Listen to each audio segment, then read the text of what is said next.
Be up, guys. Welcome to the stream. Yes, it's a predictions one, of course. Who's going to finish where this season in the Premier? As it's not far off starting now, of course. On Friday, it actually begins with Arsenal, of course, against Coventry. So it's all starting again, guys. So all excited about it. I'm sure everyone is. You know, the World Cup's gone, it's over. We get back into the business end of the new season. And obviously, we're going to be deciding who finishes where in this tier list. I am still waiting on a guest or two at the moment, so I won't be quite starting just yet. So I'll probably just read a few comments and stuff. Yeah, be up to you, Luca. Hope you're good, buddy. Hope you're good. Yeah, I know you're getting Konza. I believe is he already done? Is that already done? Is he having the medical yet, or what? I thought you'd already signed him. Well, he's a great player. We all know that. Yeah, he can make mistakes, but then all defenders do. Of course, we had him here at the Bees for quite a while. Great player, as you know, I thought, great defender. But then we always do get these great players and move them on, develop them, move them on. And obviously, he was another one, another great player that we moved on.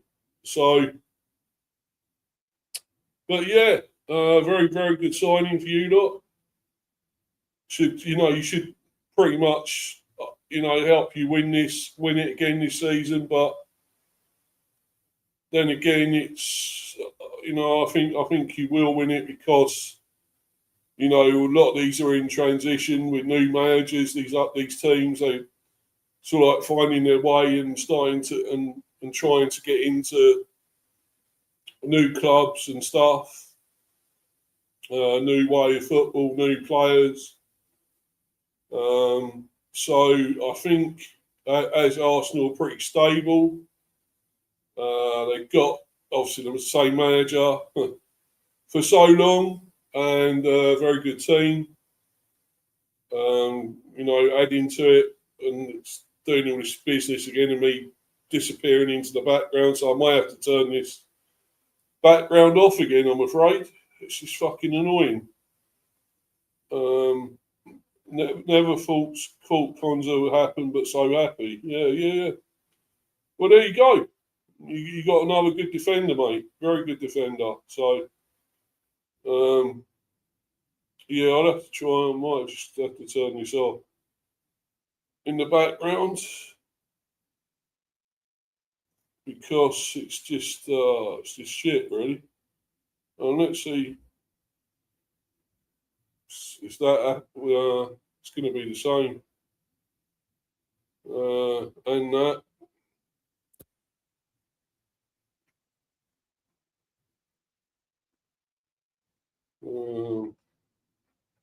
I don't think it matters what one I have on. It's not going to be any good. So let's just turn this off. I think if I can. Yeah, I'm sure I can. Just have to turn this off. I'm afraid.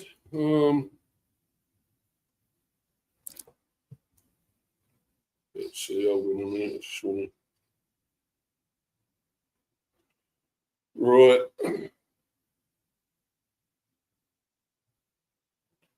Yeah, that's shit. It's been like that for a while, that background. I don't know what's going on with it. Yeah. So anyway, I'm just waiting for somebody hopefully to turn up on here and we can get going, get started. I will put a link in here as well if anyone else wants to come on. Right, just putting that in here now. if you are available, Luke, I'm not sure if you were or not, but if you are available, you can hop on if you want. Yeah, there's the link there. And I have got a guest anyway, so I've got Manny here, so I'll bring him on now. Be up to you again, my friend. How are you? Yeah, pretty good so far. I mean, Good at cricket. yeah. I mean, like obviously, the cricket was as good a day as it could have been, but look, it's Pakistan. They're also a team that's struggling at the moment. So, I mean, we can be happy with the performance, but the theme is stay humble, and that's also my message to any Arsenal fans who might be watching this. Yes, we've managed to secure a signing of Ezri Konsa, a former B, as you will know very well, Mr. B. Yeah. But, again, he's a quality defender, but I'm not too sure that he will necessarily be in Saliba's league. And I'm a little bit surprised that Unai Emery would, sanction that deal, letting his vice-captain walk away without having a replacement. But we'll probably get onto that a little bit later on as we discuss the tier listing. And I saw your message. You told me that Merson obviously has, surprise, picked Arsenal top.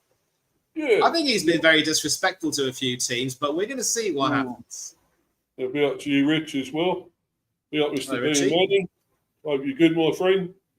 We'll obviously discuss your team at some stage as well.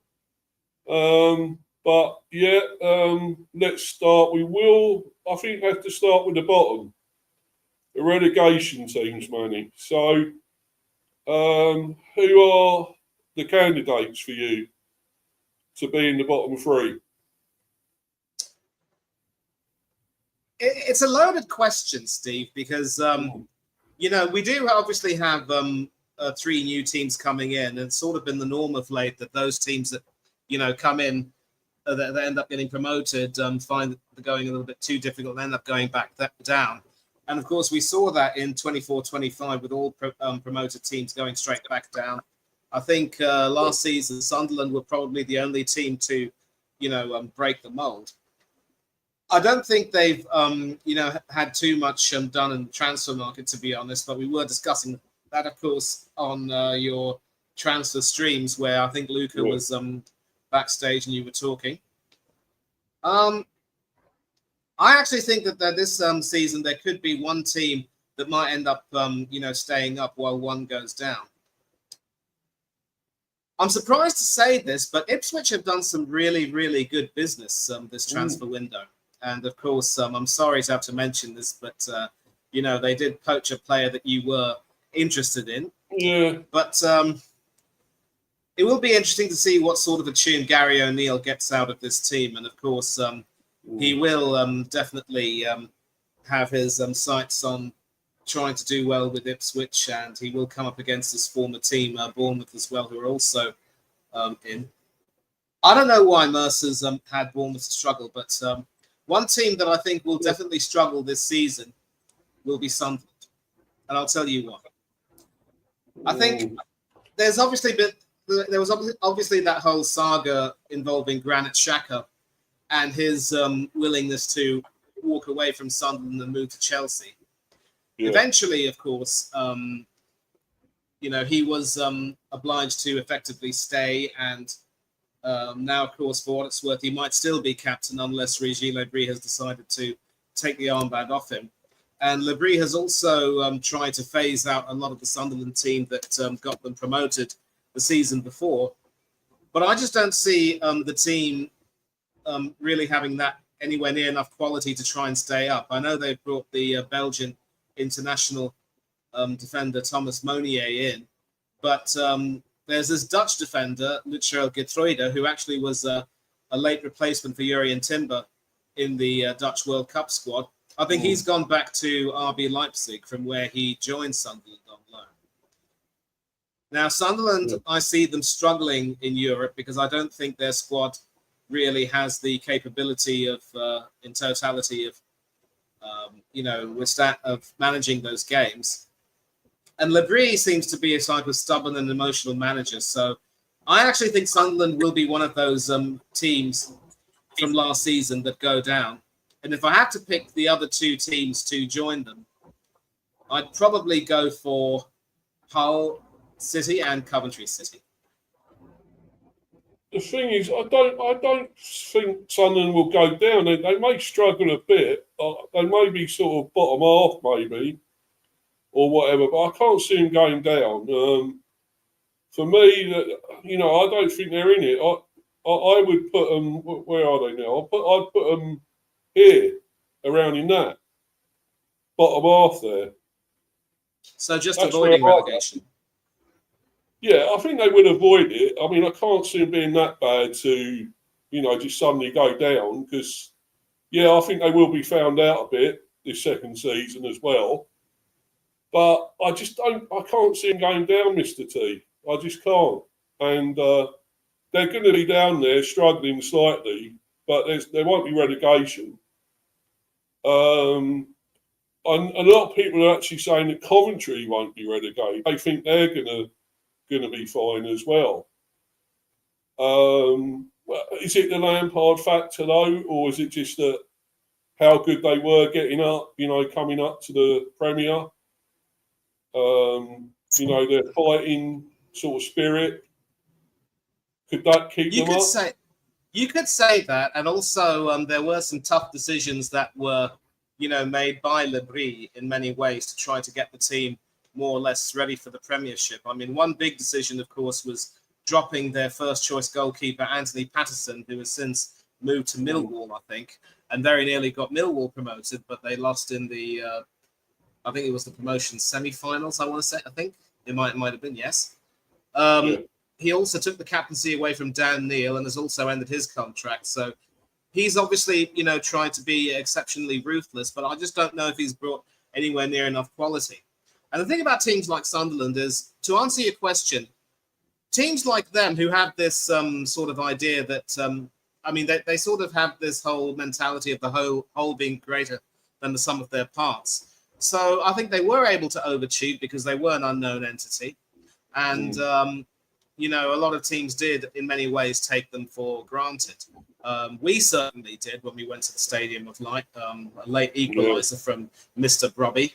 And but then later on in the season, later on in the season, they actually started to get found out and start playing some very poor games. And as I speak, I'm actually watching live coverage right now of the Champions League qualifier between Celtic and LASK. So I promise you, I'm not going to put too much attention onto that. But, I am talking to you and I am thankful to you for allowing me on again. Nice talking to you anyway. So, that's all right, man. Kieran Tierney starting. That's good. Oh, do it. Typical Scottish turn of phrase. Speaking of Sunderland, big up to you, Kev. Evening, lads. I'm worried for the season. We have not made enough signings, and we have the added fixtures of Europe this year as well. Obviously, hope I am wrong. Well, exactly. Discussing you lot at the moment. Kev, Kev. Exactly. And Kev, I mean no disrespect to Sunderland, because obviously, we were talking just now. I was saying just now how brilliantly you started last season, but as the season went on, teams started to find you out. I believe you also beat them at the Stadium of Light, didn't you, Steve? Wasn't there. I think we beat them at the GTEC. We lost to them there. I think we should have won the game there. Actually, we should. Well, Kevin Sharder took a shit penalty basically, and we probably could have got something out of it if he had actually scored. But no, we lost there. Sharder was definitely not the smooth operator that night. But Kev's got it spot on when he said that, if the team hasn't really made enough signings and there just doesn't seem to be that much in terms of actual quality within the squad, then, the team will definitely struggle in many ways. And that's always going to be a big fear. And the added, thing about Europe as well, because let's not forget, it's going to be Bournemouth, Sunderland, and Crystal Palace as Conference League winners who will be in the Europa League this season. Brighton are going to be in the Conference League. I just don't believe, in my opinion, that they have quite enough to withstand that. And after the whole Xhaka saga, will he have the same passion and commitment to, lead the team going forward? And how will things work out? that's why I think Sunderland could be in desperate trouble, and Kev obviously seems to share my concerns. But you know, true Black Cats fan that he is, he hopes that he's wrong, and he'll obviously be hoping that I'm wrong. But I think if you have them bottom half, if they finish say 16th or 17th, I think you know that might suit them just fine if they could do that. Yeah, well, that's where I think they're going to be at least around that. I would say maybe, yeah, as you say, 16th, 7th, 15th, something like that, I would say. And, I mean, the relegation for me, I was watching certain streams, prediction streams today. A lot of them were mentioning, obviously, that they think Coventry will stay up, because of Lampard and what they're doing, the business they're sort of doing at the moment. They got Awani from Forest. They brought him in now as well. Yeah. So maybe they got a good chance.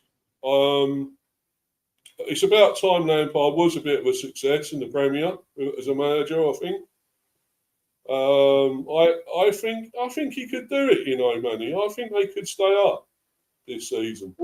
We'll see, but bear in mind that their first game is this coming from Friday, day after tomorrow, against us at the Emirates. So, you know, it's not going to be the most auspicious of starts, I would have to say. But no, when they get to other teams that are less, well, not saying less, not great, but they're lesser than the bigger teams, if you see what I mean. Once they get to those, I think they'll be fine. I think they'll probably give us a hell of a game as well. So I sort of fear them as well, to be honest. So I think they're going to be bottom half, but I think they're going to stay up. For me, Coventry. Yeah. So you also put them in the same bracket as Sunderland as well, do you? Yeah. Okay. Yeah. Yeah, that's where I'm having them. And we haven't got a team in the relegation. I know you mentioned some. You mentioned, did you say Ipswich and Hull as well? Yeah, I had Ipswich staying up and Hull and Coventry going down.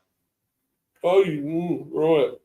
There's a lot of people are still saying Ipswich will go down because I think they have made some decent ones. And of course, as you say, you already mentioned that Maeda, unfortunately, going there. We probably should have had him, but there we go. Oh. And almost immediately within 30 seconds, Celtic are 1-0 down. They were 1-0 down, but it's just been disallowed for offside. So I was just saying Maeda might have dodged a bullet there by leaving Celtic, but you never know. Yeah, but I mean, well, I still can't see them having enough to stay up Ipswich myself. So for me, I'm putting them there. But what I still think, and Hull as well, they haven't done enough in the transfer window or anything to really keep themselves, give them a chance, I don't think. So they will probably be down. And I'm going for another one. I know people might think I'm copying this from earlier, from what other streams have done, other channels. But I'm going for Fulham to go down. Oh, boy. Steve, I know you're not very fond of your other West London teams, but suggesting Fulham under Alvaro Arbeloa could get relegated is stretching it a bit. We know they're an unambitious side, but even I wouldn't want them to get relegated. And let's not forget, I still have a soft corner for my ex-Gunners. But they haven't done a lot of business, Manny. They've only bought two. Yes, there might be Real Madrid players, but they're not real big, well-known Real Madrid players they brought in. And as far as I'm concerned, they ain't done enough. They've lost Harry Wilson. They've lost Jimenez. They lost the big good manager they had. They might be losing Bassi. He might be leaving as well. So I think they're done. I think they're down, mate. I'm sorry. I really do. And it's nothing to do with not liking them. It's nothing at all to do with that. I just think they're going to struggle. I think they're in deep shit for them this season. Okay, we will see. We will see. And, Arbeloa obviously, was at Real Madrid. He replaced Xabi Alonso. And then, of course, he was shunted aside for Jose Mourinho to come back into the job. Marco Silva, who was at Fulham, has gone to Benfica, where Mourinho was coaching. And now Arbeloa has gone to Fulham. So you see, within those three teams, you've got a kind of merry-go-round going on there. Mm. I think I might have mentioned that on the previous stream, but it's too obvious. It's not even it's almost, it can't be that coincidental, you know. And like I said, I think Fulham really should, you know, end up struggling, but if they can at least show some signs of turning a corner, maybe going on a cup run, then maybe I'll have more respect for them. But Dugout Football Channel, yes, Douglas Horn, lovely to see you. I know that he actually did a preview show with Craig and Matt from Up the Cherries and all departments. That's what I was watching. I watched that. Oh, lovely. So and Doug said we were going to get 6 in going to get Europe. Thanks, Doug. Be up to you, my friend. Brilliant. Top bloke, you know. He said the Bees going to get 6. I'm sure you said 6, Doug, anyway, or 7. But I thought, I'd love that. And that's what I still think we can do. I think we can sneak it into Europe. Yeah. I wouldn't mind seeing you get into Europe. Maybe, you know, if not 6th, then 7th, which would be good. But again, everything's going to depend on the coefficient, because let's not forget, I mentioned the teams that are competing in the Europa League and Conference League this season. There's no guarantee that we'll have another English team winning the whole thing. Could it be Bournemouth? Could it be Crystal Palace? It's not going to be Sunderland, I can tell you that. Sorry, Kev, if you're still in the chat. But again, a lot of them, that's going to come into play. And maybe if an English side wins the Champions League, then that could work in our favour. But we'll have to see. Yeah, he's just confirmed that. Look, Doug, 6 for the Bees. Yeah, we'd love that. We'd love 6. We'd take 7th or 8th. I mean, 8th is conference, so we'd love that, to be honest. So, but let's get back to this. That's my 3 for relegation. I know you had it slightly different, Manny, but that is definitely what I'm saying is going to happen there. The bottom half, I still think, you know what, I as I saw Doug and know about this, I'm going to go with Newcastle down there as well, bottom half. They are really struggling. Nobody wants to go there. They've lost so many big players. Their spine of players that they had. Guimaraes, as you know, where he's gone to Arsenal. And plenty of other big names have gone.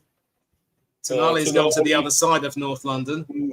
So that North London derby will be very spicy between the two of them, believe you me. Yeah. Yeah, so they are in real big trouble, I think, Newcastle. They won't obviously go down. I still think they've got enough to stay up, but, you know, it will be bottom half for them, I'm afraid. Yeah. Even with, I don't know much about that new manager either, whether he's going to be good enough to, you know, to keep them there. But I just think they ain't got enough there. They ain't got enough, and they ain't bought enough in that nobody wants to go there anyway. So they're in real trouble. And I think with those, of course, they were mentioning earlier about Palace. I think they will struggle as well, Crystal Palace, because they have lost. What a manager they've lost as well. Let's be honest, in Glasner, and then they've lost a lot of good players as well. The Quara's gone now as well. Of course, we know that. As well as Eze and the other lot that they had there, the one that went to Bayern a while back. Elisa, yeah. Yeah, but bear in mind, though, Eze and Elise left in previous seasons. So I think they've lost Lacroix. They still have, for what it's worth, Mateta playing with them. And they've also recently signed the ex-Arsenal defender, Tomiyasu. I just don't... don't see them really being that much of a quality team. They will obviously be dependent more on Mateta's goals. They do still have the likes of Munoz and Mitchell, who are excellent, fullbacks or wing backs. I think Adam Morton is still there. So again, it's all going to depend upon the type of system that the new manager plays. And the new manager, Pierre Sage, actually does stick to the 3-4-2-1 system that Glasner himself, used for the best part of his time at Palace. So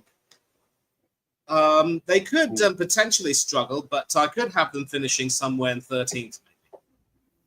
If they're able to break into 12th or higher, then that would be a pretty decent season for them, I think.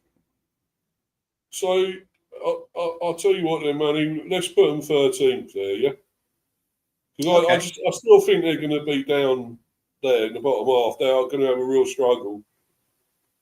And I think we'll leave that, although I think I'll put Newcastle just ahead of Coventry there.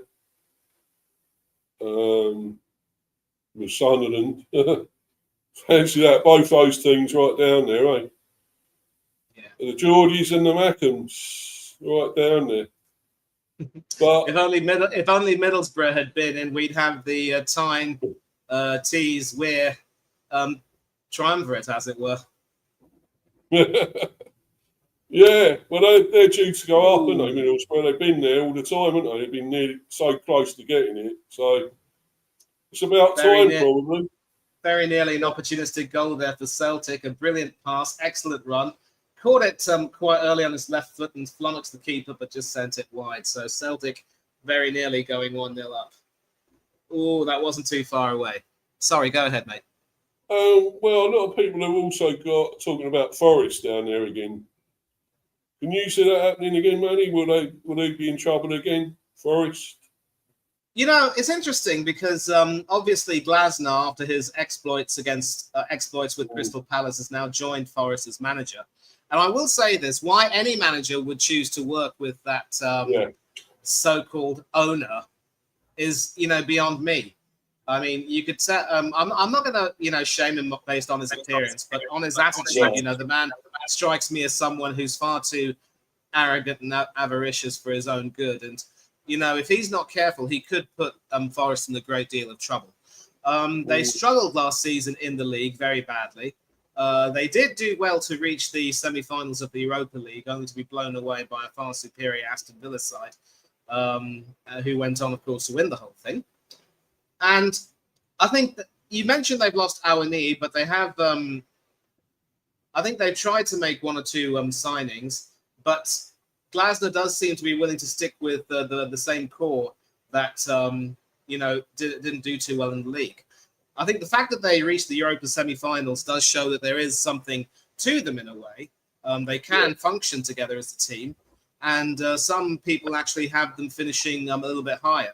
And the fact that they don't have European football, because let's face it, the semi-finalist position doesn't really get you automatic qualification. We all know that. I think they're going to enjoy the lesser workload. But Glasner's going to have a lot of work to do with the squad at his disposal. There are some good quality players. Obviously, the New Zealand legend Chris Wood is still very much a big part of proceedings. The Belgian goalkeeper Matt Sells is quality, and he should have been a part of the World Cup squad.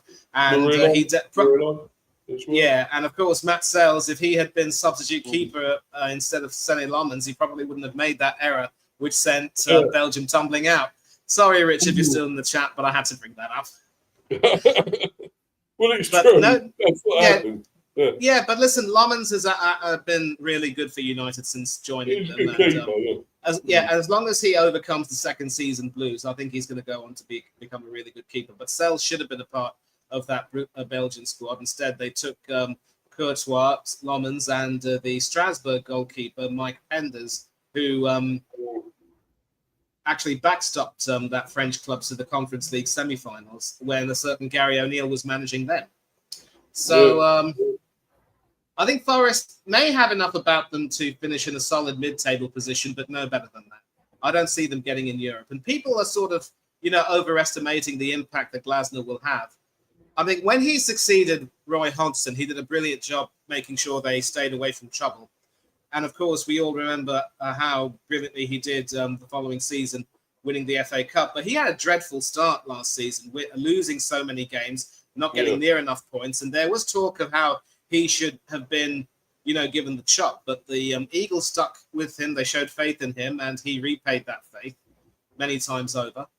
And now, he's left with 2 titles, 3 if you count the Community Shield, which I don't. I don't care if Arsenal won this one. It's not a trophy. It's a glorified friendly. So don't put anyone who dares to come at me. Anyone who dares to come at me for saying that, sorry, that's just it. And I think Glasgow will have the team playing well, but I don't see this team really being able to, do enough to challenge for a top table position or even qualify for Europe. But they could end up finishing in a very solid mid-table position, and that could very well be an improvement from last season. I'll tell you what, though, their fans did enjoy the European run, and for a few days after that first leg semi-final win, they were daring to dream, but didn't quite work out for them in the end. But I think they will finish comfortably in mid-table. I'd have them 12th, though, no higher. Yeah, let's put them there then. We're going to have one more here in the bottom half. Who else are we going to have? I mean, people are also saying Everton could be down there. Do you think that? I mean, what do you think Moyes has done enough there? He's brought. Oh, of course, he's got Norgard there now. He's gone there. Probably play a lot more games then than he did at Arsenal, because that Tosser manager of yours didn't play him a lot. I agree. I mean, I think he's still a very good player, Norgard, as well. So, but I think Everton will get the most out of him, I reckon. But I'd probably have Leeds United in the in that bottom half, because I know they bought James Trafford very recently, and they're planning to make him their new number 1. I don't know what's happened with Lucas Perry, who was their former first-choice goalkeeper, ended up being dropped for Carl Darlow, who joined Manchester United, and Perry went on to be their cup goalkeeper and take them all the way to the FA Cup semi-finals. And as you mentioned, of course, they've got Harry Wilson. But Wilson, being in his 30s, snapped up on the free, I'm just not too sure he'd have necessarily that much of an impact as he did at Fulham. So I think Leeds could also struggle, and they could end up being in that bottom half. But they'll probably be sort of in a similar position to Crystal Palace, maybe 13th or 14th, I would say. So let's decide here. Who are we going to have there? I mean, a lot of people are saying Leeds are going to be higher this season. They're going to be up there, going to be at least mid-table or something. But I'm not too sure. I'm not too sure about that. I don't think so. Because I'm going to go with you there as bottom half. Yeah. I can't see him being mid-table or top 10. Yeah, I'd actually have Chris. But it's hard to beat, especially at Ellen Road. But I can't see him being right up there somewhere. Agreed. In fact, I'd probably have them 14th, just behind Palace. But again, with them, it's a case of either or, if that makes sense. Yeah. But, so that's what we've got there. And do you think, so if we're going to go with that, are we going to say Everton are mid-table as well? Yeah, Everton should be mid-table. They should. I mean, I'm trying to think who else they've got. I know they've got Hayden Hackney and so forth in midfield. Of course, Norgard. I'm sure. Who was it they bought else? I'm sure they bought another striker or something recently. Yeah, but they're also well stocked in the striking department with obviously Dominic Calvert-Lewin and Thierno Barry.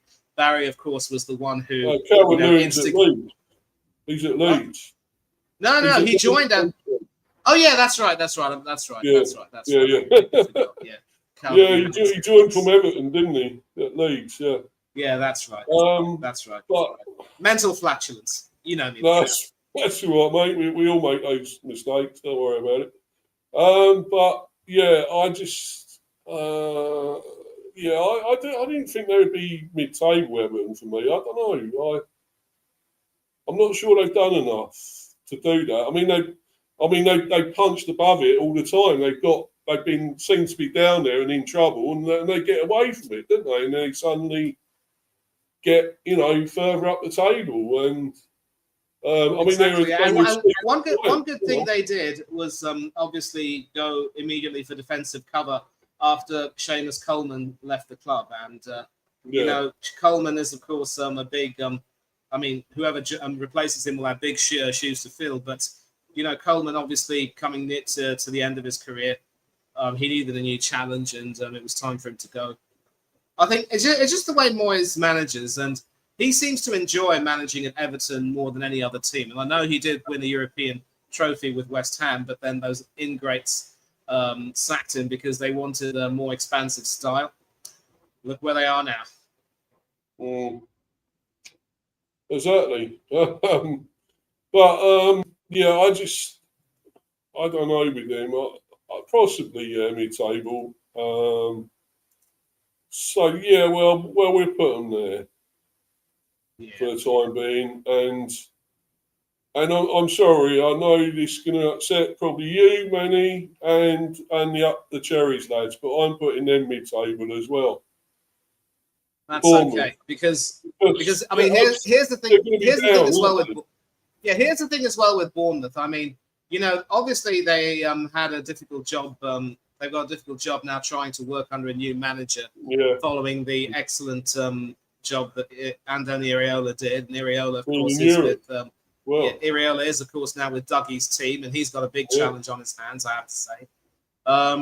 But the new manager, Marco Rosa, I think was acquired with Europe in mind. And I think Bournemouth do feel confident of, staying up and staying up comfortably. They are now, like Brentford and a few others, a perfectly established Premier League team, and they deserve to be so.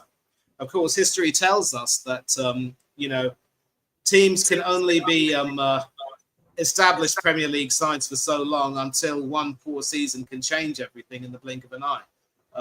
We've seen many teams impress consistently, but then suddenly, before you know it, they're down and they're relegated. So things can't be taken for granted. But the work that Bournemouth have done will ensure that they will be a Premier League team for quite some time to come. And I also think, that they're going to love the challenge of playing in Europe.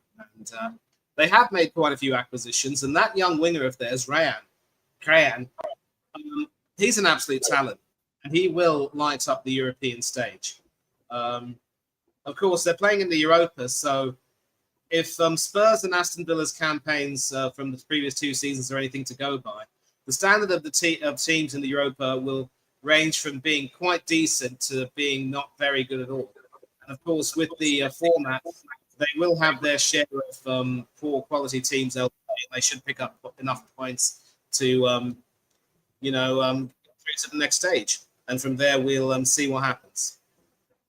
But Bournemouth definitely should end up in mid-table, but comfortable mid-table.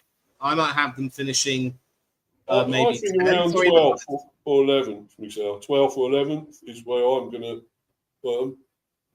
I'd have them 10th, but, this is your show, so you get the final word.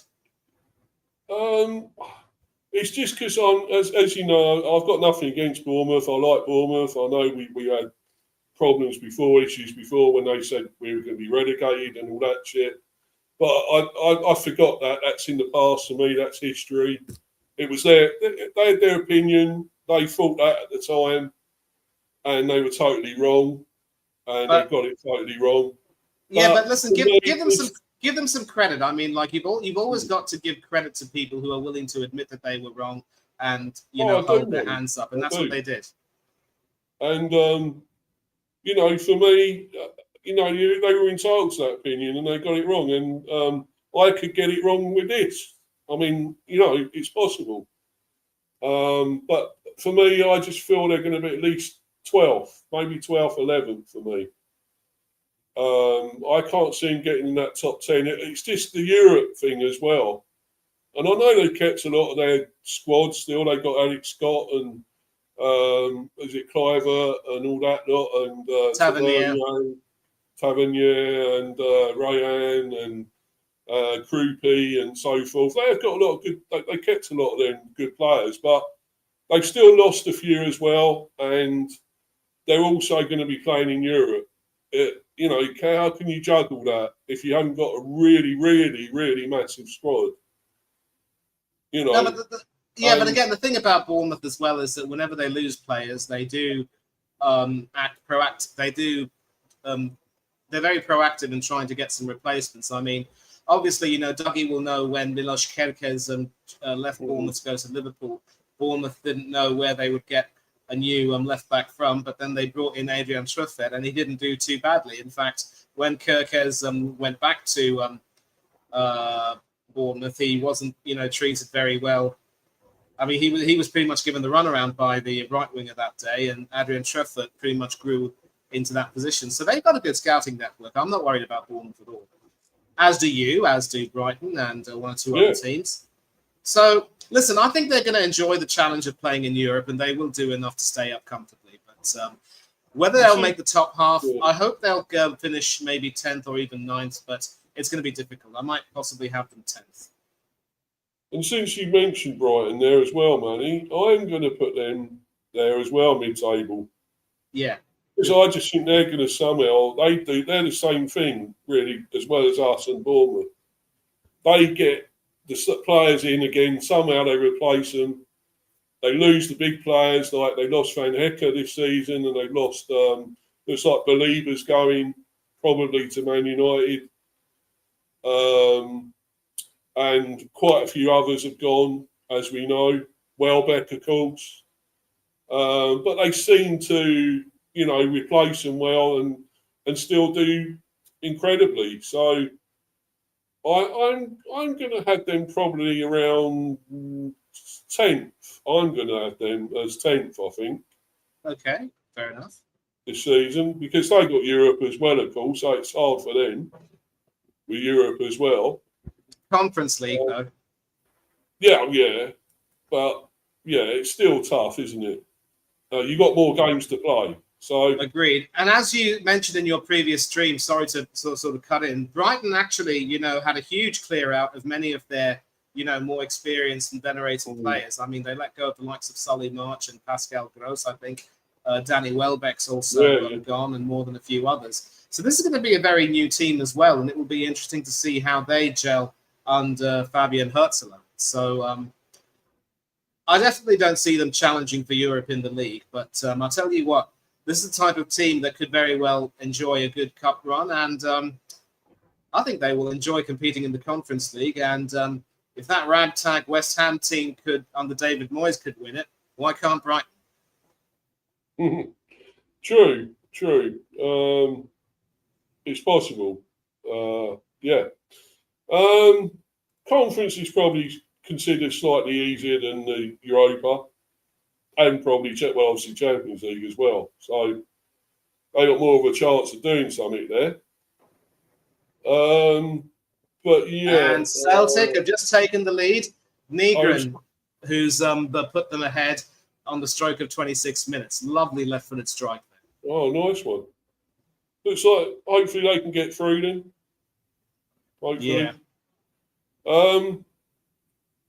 Let's get, so who else we got here? Well, and I know I might sound biased to everyone here, Manny, but I'm going to go for Brentford to get into the conference. I would agree. I just think we can sneak it, I really do. We've been so close last 2 or 3 seasons to doing it. And we've got to take that extra step now. And I think we can with what we've got, what we've brought now. We've got Sangare and everything now, and Callum Wilson will do a job still, I think. Jane Anthony. And we're still buying as well. We're still getting more in. We're not just stopping here where we are. We're getting more in as well. So, I think that's a real possibility this season. I really do. For that conference at least. And that will be easier for us, probably. We're building up the squad. It's getting really big, this squad. We're getting up to nearly 30 players, I think. Something like that in the squad. So we've also got players that come back from injury last season that were injured, like some Malambo, Carvalho, and all that coming back.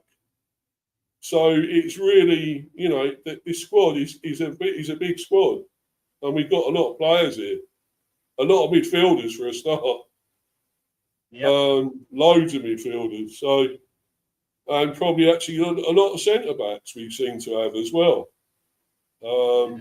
And just be forewarned, though, there could be a chance that clubs might want to try to poach Igor Thiago. So you better hold on to him with your cold dead fingers. Yeah. Well, that's been like that for a while, Manny. It's been going on and on. So I'm not really surprised. I think even Arsenal were linked with him at one stage. So, so that's what's going to happen when you score them goals, isn't it? 25 goals in a season. That's where it gets you, really. And we'll see if he does the same this season. He's got 3 already in pre-season. So he's already started.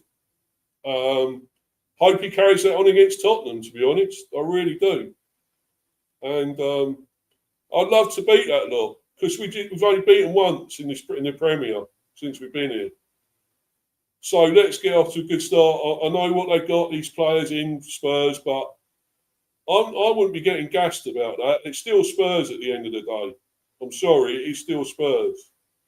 Yeah. And you've got all these good players coming in, but yeah, I just feel. I mean, well, talking of Spurs, where are we going to put them, Manny? Mid-table. You think mid-table? Yeah.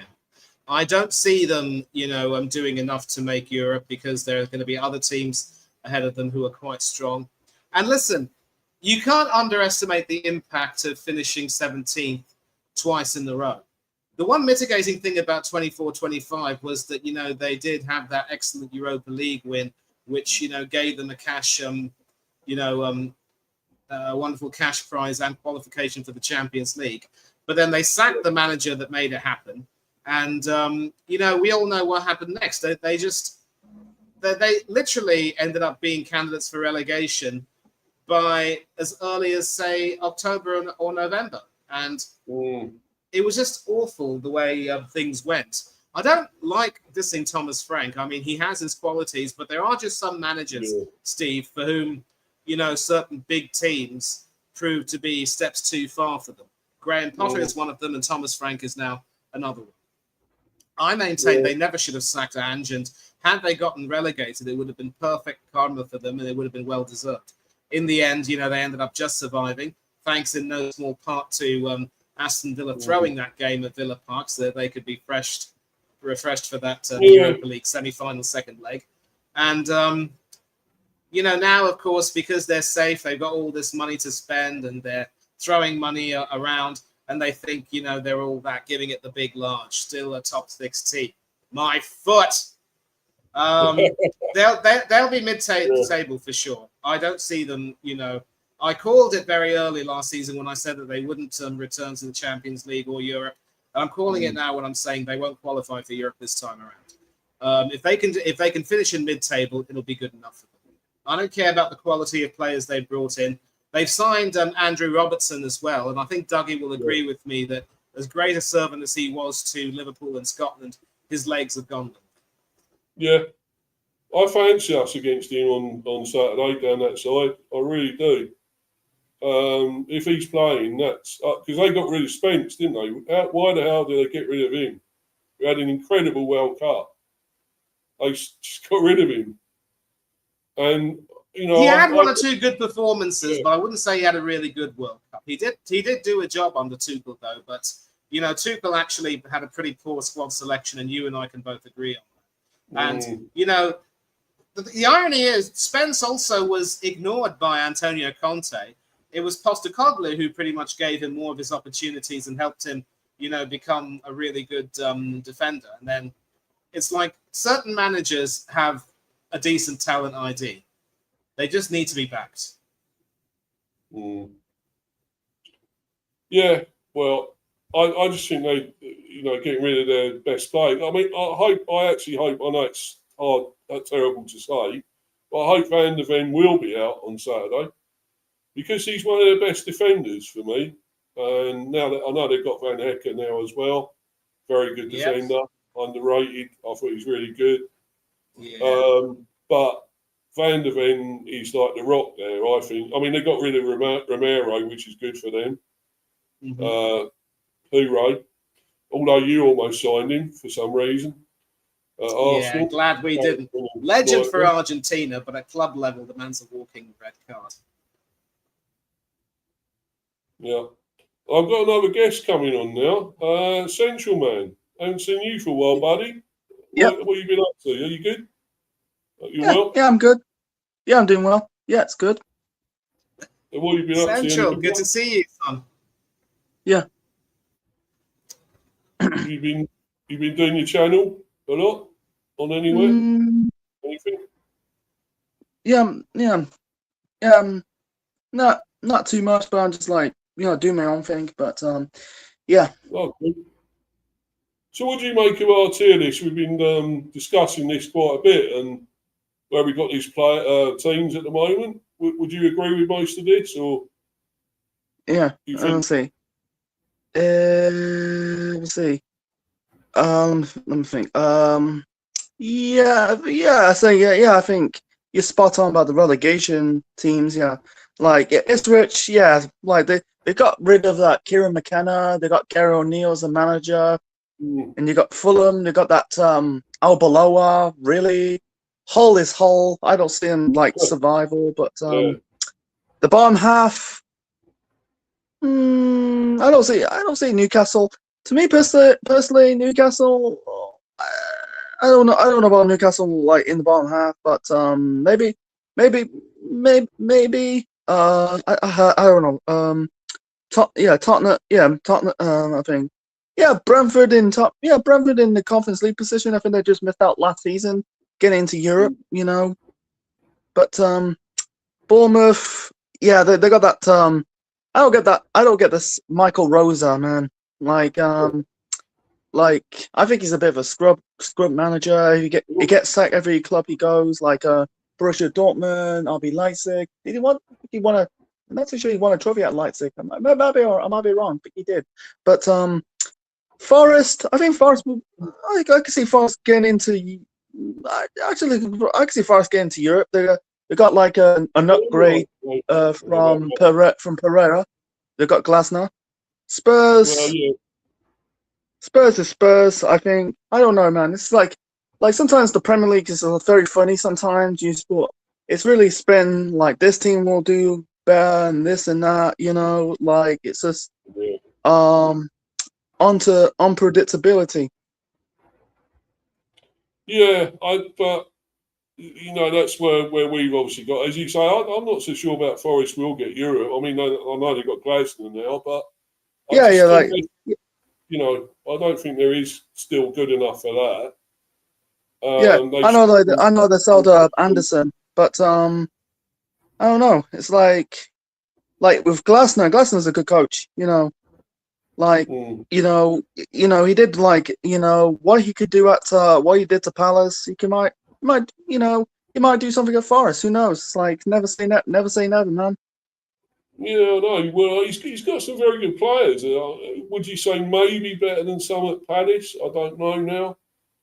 At Forest, would you say maybe? Yeah. So yeah, Leeds in the yeah. I see. Yeah, I understand Leeds in the bit. Yeah, Leeds in the mid. Leeds in the bottom half. I like Leeds. Yeah, Leeds is a mid-table club. I don't like. They got like Farkle. I never got hype of this Farkle. When he was at Norwich. He's more like a manager who gets clubs into the Premier League. Then he got Leeds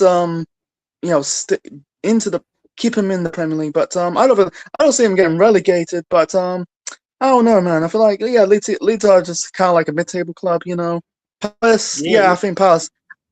Yeah, Palace mid-table. Yeah, they just I think they sold a lot of players. They lost they lost Glasner. They were more of a solid club, don't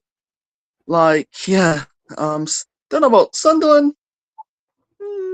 Maybe Sunderland. Yeah, I can see Sunderland going in that top 12. I don't know what was they finished last season. I think they finished in the top half. I I know. Well, they finished in Europe, Like, didn't they? They got Europe, so. oh, they got Europe. Like I think, maybe I think they'll struggle. Yeah, they'll struggle a bit because you're playing 2 games in one week. You know, a game midweek and the game in the weekend. It's not really it's not that easy to you got play. You're playing whether it's Thursday, Sunday. It'd be likely Thursday, Sunday, in the Conference League and Europa League. Yeah. Oh yeah. But let's get into the sort of top, the Europa League places now, 6th, 7th, and so who do we? United, possibly, or Villa? There, do you think? What about you, Manny? What are you going to say? You mean the Europa League? Yeah. I think 6th and 7th, if I have to choose the Europa League teams. Wait a minute. 1, 2, 3, 4, 7 to 12. I think 7th, 8th, 9th, 10th, 11th, 12th. We've still got to place one team in the 7 to 12 position. Or I think it should be marked 9 to 12. Oh yeah, sorry, man. Oh right, I'll just put that in. Sorry, got that wrong a bit, obviously. Yeah. So 9 to 12 means that there should only be 4 teams in that bracket. Yeah. Who do you bump up? Well, he was Central Man was on about Forest and whatever. I still don't think they're getting to Europe, but Neither do I. not Spurs. Yeah, who knows? I'd probably go Brighton, maybe. Possibly Brighton. Brighton is a bit of a punt because, as I said, they've sold a lot of their players and had a huge, clear out. And it will be very difficult to see this new team gelling under Hertzler unless they keep a decent core. I mean, they might still have a few of their existing players, but we'll see how they do. I just don't know if they'll finish high up. But as I've said, Steve, they are going to enjoy playing in the Conference League, and it will be a real carrot for them if they can win that and get a European trophy into the AMX Stadium. Something which we haven't been able to do for more than 30 years, and Central Man can agree with me on that, can't you? Yep. Yeah. So anyway, guys, who are we going to go up? Who's going to go up here? I thought Brighton. Maybe would Bournemouth still get back there? Could they get back to that? Or mid-table and struggling. I mean, they're in Europe anyway as well. Can they still finish in another European spot? I mean, is that possible for them? Bournemouth. You never know. You never know. I mean, listen, obviously Areola's not there, but it will depend on how, Rose coaches this team. And I know that obviously Central has said that he's not too he obviously doesn't like the smell of Rose. But he has obviously been sacked everywhere he's been, but then so have several other managers. And Rose won't you always want to take a look at the job they do with those teams, while they're there, rather than simply, you're not winning the league. Sorry. Yeah, obviously, football overseas, a Manchester United fan. I don't think you're winning the league, but no way. And here we're going to talk about Manchester United later.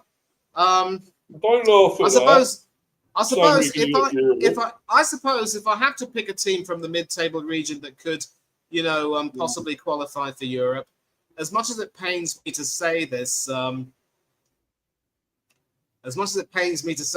think I don't like Tottenham, but De Zerbi does seem to have, gotten the tune out of the players, and maybe now that Romero is gone and Van der Ven is captain, he'll probably get them, performing a lot better, a lot more in a more united manner.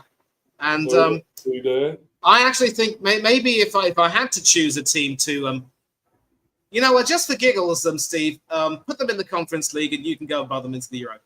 Oh, yeah. Oh, I'd love that. Europa League. Oh yeah, definitely, man. Oh, that'd be even better. But yeah, no, I don't know. We probably wouldn't struggle in the Europa League because it's not like it's Champions League, is it? So it's still easier, probably.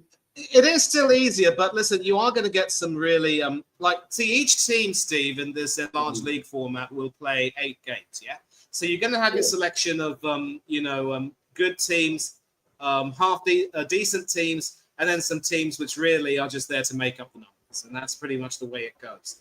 So I think playing in Europe seems to suit us English teams very well because of the intensity with which we play, which is why we've had a lot of success in these competitions over the years.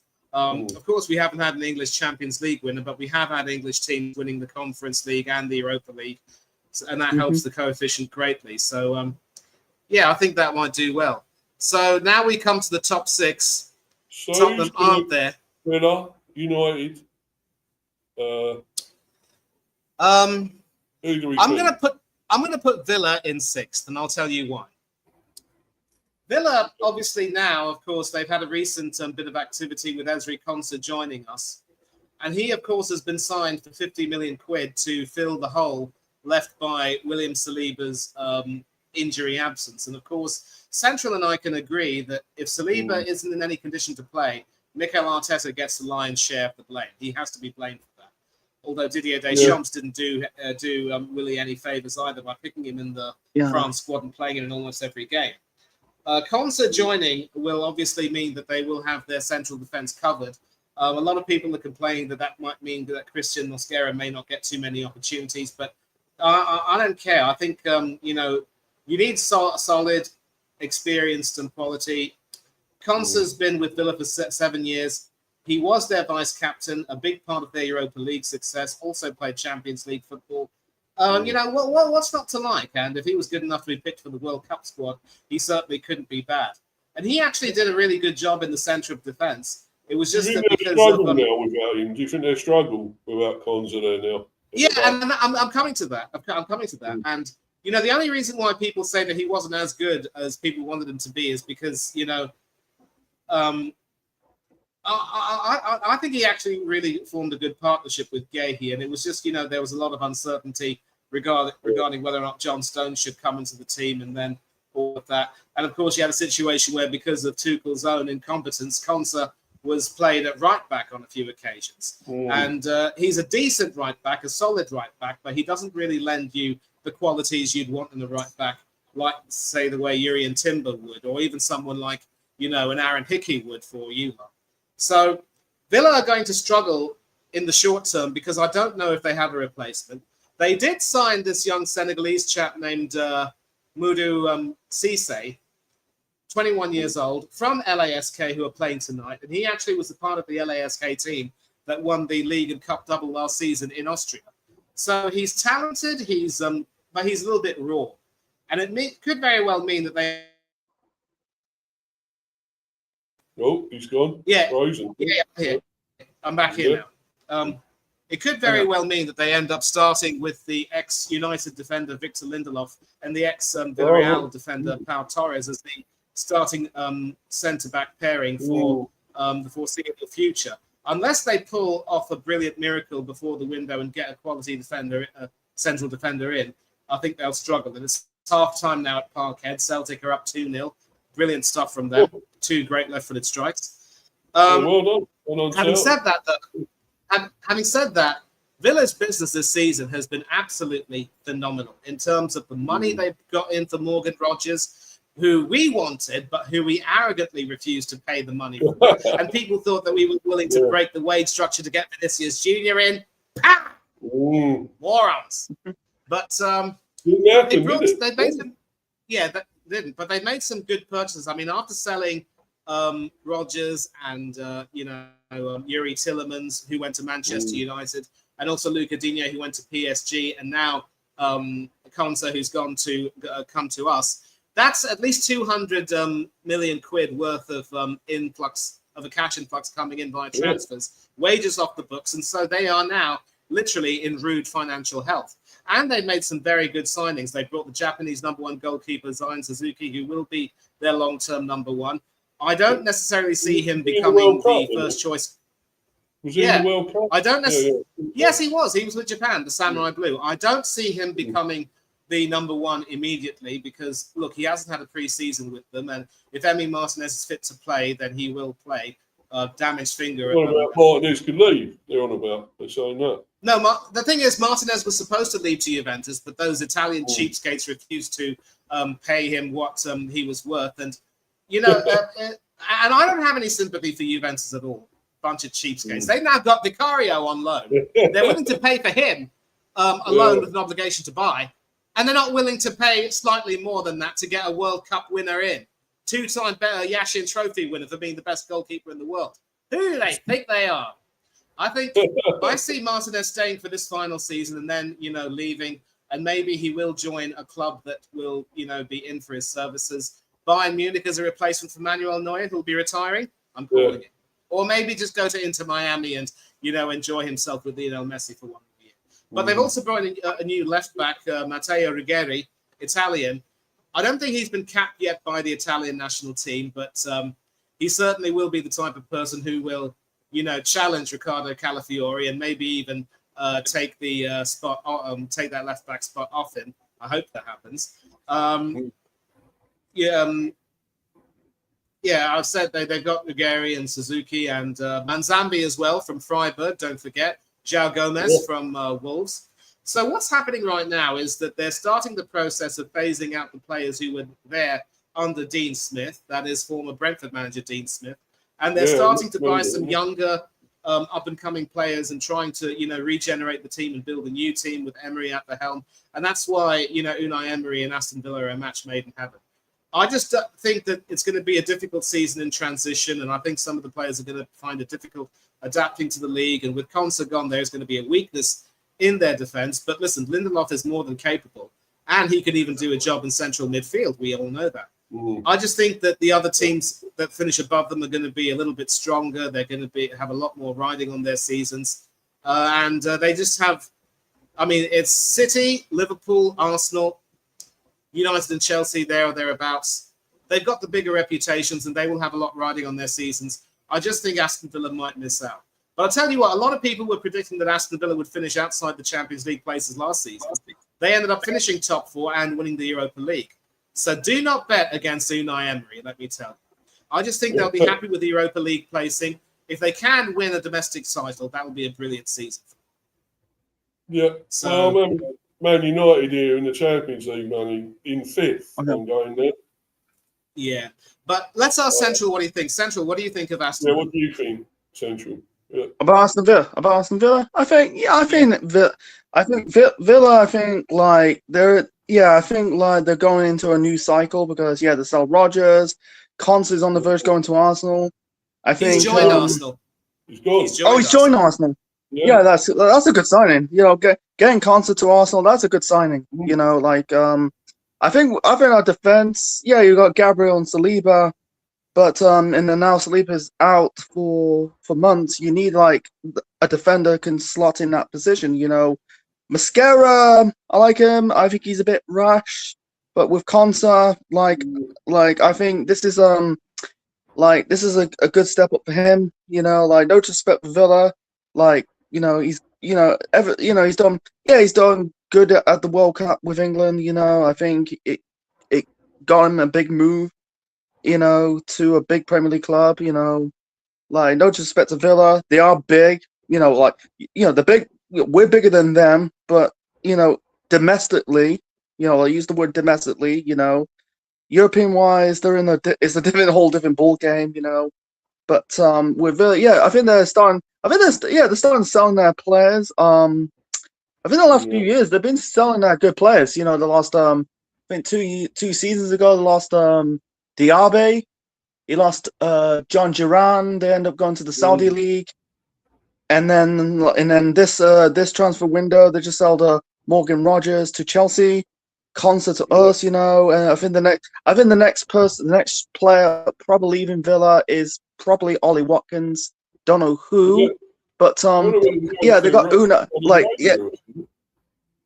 Saudi Arabia, they're on about. I think they're on about. Yeah. They're going to. Watkins. I think Villa, I think they will. I think I don't think they'll get like Champions League football. I think they're still in the mix of getting into Europe. You know, Yeah, like yeah. Emery, Well, I think he's there. they're in Champions League, aren't they? Yeah, They're in Yeah, they're in. Champions Yeah, they're in Champions. Yeah, they're in Champions League. But I think like they'll get Europa League. Emery's like Emery will probably stay. Like unless like League. any top club in Europe poached him. But I think Villa. This is probably the that's probably the best like period they had since probably the Martin O'Neill days. You know, even though like that was kind of like even though they didn't really want, even though Martin O'Neill didn't win anything at Villa, but they're kind of like in that mix, like challenging trophies. You know, like getting getting to finals, getting to Europe. That's supposed to be Villa right now. Like I'd say they're just Brian now. Little did a better job than O'Neill. Brian Little did a better job with them. But I should also mention that they've signed Aaron Wan-Bissaka. I should mention that they also signed Aaron Wan-Bissaka on loan, Wan-Attaka. So Matthew Cash will have some competition for the. Yeah. Is that only just happened, Manny? Yeah. That's only just happened. Yeah, well, they've signed Wan-Bissaka on loan, right. So they're in the process of really, making their squad complete. Yeah. Yeah. Did it sign Garnacho? Garnacho on loan too. Yes, that's right. Well, no one's perfect, are they? Getting a player like him. But yeah, they're not perfect, but it's like they're not perfect. They're just like like sometimes with Villa, they always like pull something out of the bag. Can he get something out, Garnacho, when nobody else has? I don't know. Yeah. You know, Emery. What do you rate him, Coach Central Man? Do you rate Garnacho then? No, Garnacho, not highly, but I'm not say highly. He's probably a bit in the low. I think he's about maybe a 5 out of 10. I don't think he's that amazing. I don't think he's that amazing. Yeah, he do score goals, but I don't know. I don't know. I don't think this Garnacho is amazing. I think he's just average to be fair. He's been a flop, really, wherever he's been, isn't he? Yeah, totally. It's been a flop. You know, he's a Manchester United flop. They got rid of him, and then Chelsea flop got rid of him. I think he started his career. Or was it Atletico Madrid? They binned him. Like now he's at Villa. I think he's falling upwards. That Garnacho. No, we'll see what he does. We'll see. You know, if he. Champions League. Yeah, I'm going with United there. Do everyone agree that 5th United? Yeah, I think. Here's the thing about United, though, and I'm sorry, Central cutting in, is that people obviously are really happy with the job that Michael Carrick did last season, but then teams are always going to suffer second season blues. And this United team, of course, last season under Amorim, they were absolutely awful. They had early exits in both cup competitions, including against Grimsby. And you'll remember, Steve, I coined that song, that little cover version of the Kaiser Chiefs hit to describe Amorim perfectly. And when Carrick came in, it was a case of him having that wonderful new manager bounce, and the team just started playing open football again, and they were all happy. And they only had one game a week, let's not forget. They weren't even in Europe that season, having lost the Europa League final the season before. This season, they've got 4 competitions, and they have made some decent acquisitions. As I've mentioned, Tielemans has joined them, and they have brought in probably 1 or 2 others, I'd like to think. But I just don't know if Carrick will really do it justice, or whether or not he'll be just another Ole Gunnar Solskjaer. And so I think that's why I think what Football Overseas said, what Carl said in the chat about United being champions, I think, I don't know what he's been, drinking or whatever, but that's not going to happen. Well, he's a United fan, I suppose. Yeah. So I normally would have them, finishing in the Europa League position. So it could very well be that Aston Villa might finish above them, given, their team is a lot fresher. And there are some doubts as well over the type of role that the likes of Kobe Mainu and Amad Diallo will play for them. Will Bruno Fernandes have the same hunger? What about the likes of Harry Maguire, Lisandro Martinez, and a few others? We're going to have to see. So I think tentatively, fifth would be about right for them, yes. And also, I was reading this stat that they've got the same defence they had since 2022. In Maguire, Shaw, Dallo, and who's the other one? The back. De Ligt, is it? They've had that same defence since starting in the Premier or something since 2022. How can you win? How can you do anything with that defence? I mean, Shaw is finished. He's gone. He went years ago, Shaw, I think. And why they've still got him there, I don't know. I mean, Maguire he's good for England, but he doesn't always do it for United. He can fuck up there a lot.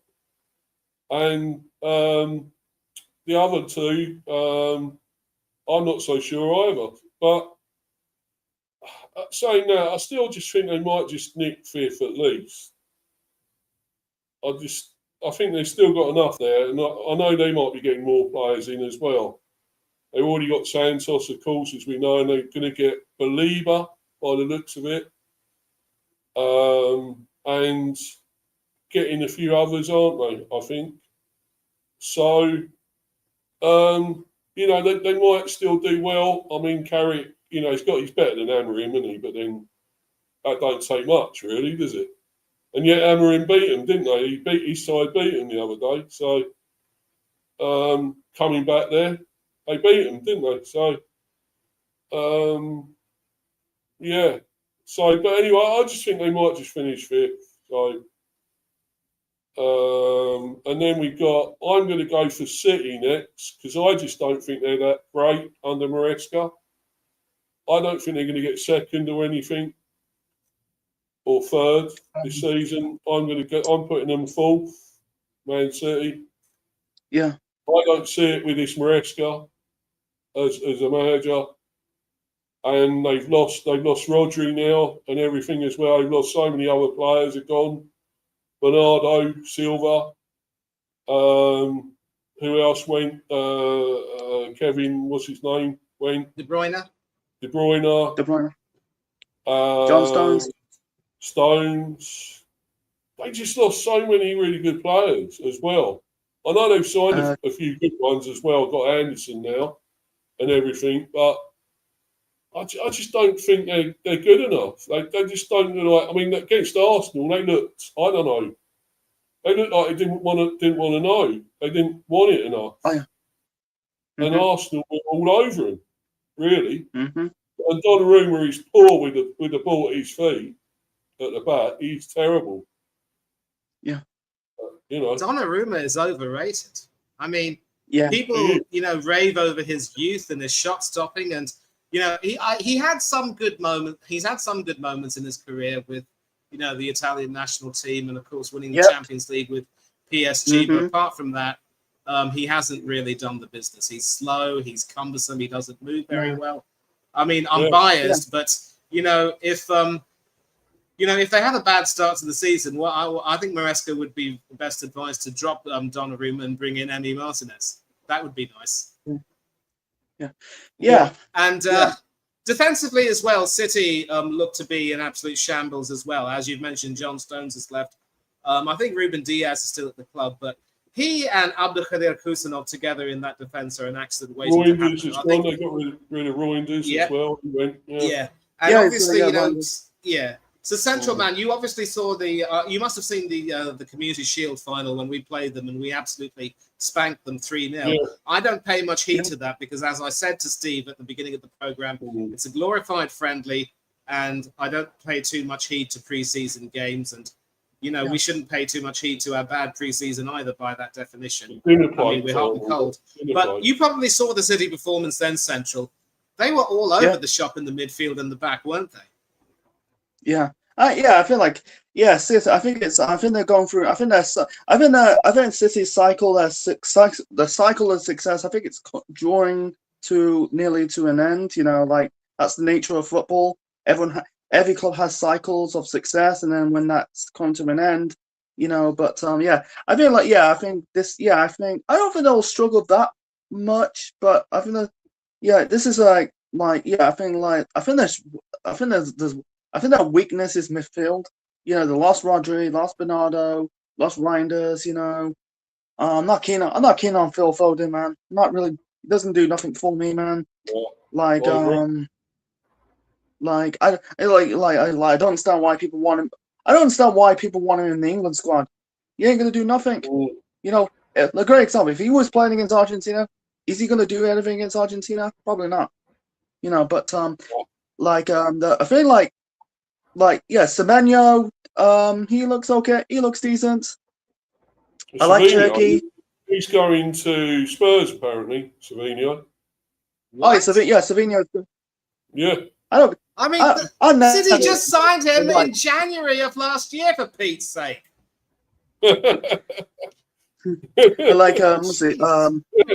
Turkey's okay. I like Turkey. Savinho, I don't get the hype on Savinho, man. Don't do nothing for me, man. He's just every time I watch Savinho, he doesn't do nothing. He's been in 2 years, and he's done shit. Jack shit. Exactly. O'Reilly's a good left back. I can see him being England. Yeah, O'Reilly's going to be England's top left back for a decade. If he stay fit, or he didn't massive major injuries, but they still got Holland. Holland's Holland. Doku had a good decent season. Is he going to carry on for this season? We don't know. Jack Green, I don't know. They're getting rid of Jack Grealish. I think he should have. He should have Community Shield. Yeah, he played in that, didn't he? Yeah. I think to be fair, he should have. I think he needs to. He should have gone to Everton on permanently, man, to get some game time. With Maresca,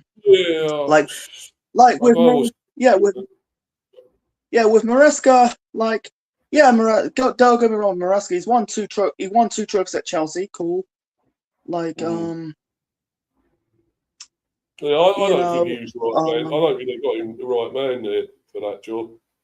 You got to follow Pep Guardiola. You got to get somebody bigger than him, surely better than him. Yeah, I think he'll get sacked. I think it's going to be company. Still not sure about him. It's a big thing. You could have got somebody like Klopp or something, but Klopp, but he's at Germany. Yeah, he's managing Germany. Maybe Ancelotti. Yeah, well, Ancelotti's with Brazil now. Yeah. Yeah, he flopped with him. He's poor with him in the World Cup. Ancelotti. That was terrible. Brazil in the World Cup. We got. This is an issue. This is an issue. There's not really a lot of top European managers out there. Nagelsmann, I don't know, something like that. Nagelsmann's damaged goods. Don't touch him with a barge. Yeah, don't touch it. Yeah, he flopped at Bayern Munich and he's flopped with the German national team. He's done. So who would be a top manager for them? Because I just don't think Maresca is good enough for that job. I don't know. Maybe probably. I don't know. Emery. Well, Emery doesn't want to leave Aston Villa. No. He's loved and adored and admired there, and he's pretty much at the head of the big Aston Villa rebuild. Why would he want to leave? Simone, what's that? That's not. Simone, no. Right. But anyway, let's move on from that, and we go to who's next there in the Champions League. I'm going for Chelsea. Sorry, up here. I'm going Chelsea third because somehow they've got. I mean, look what the players they've got in. I mean, they've got Henderson now, Jordan Henderson, and we lost our experience there with him, I guess. But he's going into that team. They want people that can captains can lead and the experience. That's why Chelsea have bought these players, these experienced players. so they can And help also- the young players. Also, now. Steve, because they're English, they satisfy the homegrown quota. So, Yeah. you know, it's two birds with one stone. But then their Scott Carson signings, I don't see them playing very much. Neither of them will play very much. No. Yeah. Chelsea. But I just thought, but Welbeck as well. That's a little good signing. Yeah, I mean, Welbeck. I wish we got him. You know. Yeah, Welbeck's I think Welbeck's decent. I think he's getting good. Yeah, in his age, people like ridicule him like a decade ago. Early flop at Man United and Arsenal, but when he came to Brighton, he's starting to be decent. Starting to getting much of a better player. I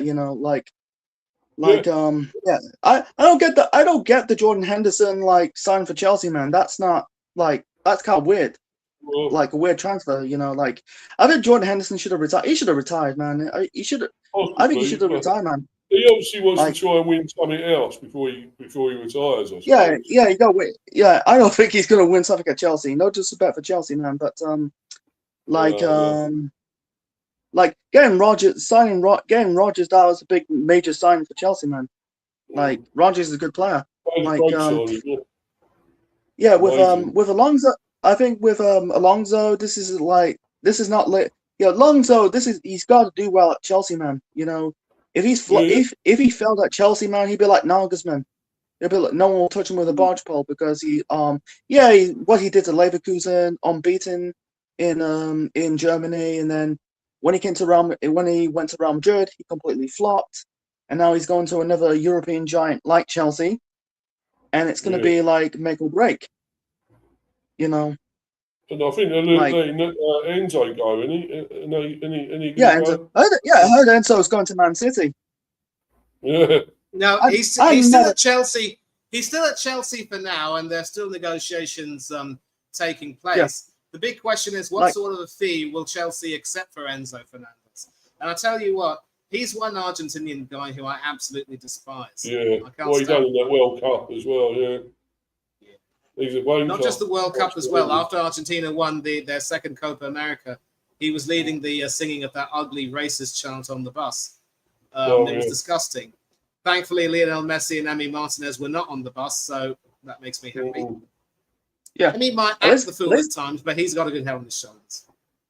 Yeah, I know, I never rate Enzo, man. I never got the hype on Enzo. When he won a World Cup with Argentina, cool. But when he first came to Chelsea, I never rated him. What he done. It's what other players done. He's not my cup of tea. I don't think he's that it, man. He's okay, but people put him in a high pedestal, like he's something else. He's not. I don't like City want it. He's going for a lot of money, and he's on a lot of money, and I don't know why. Why does he do to deserve it? Yeah.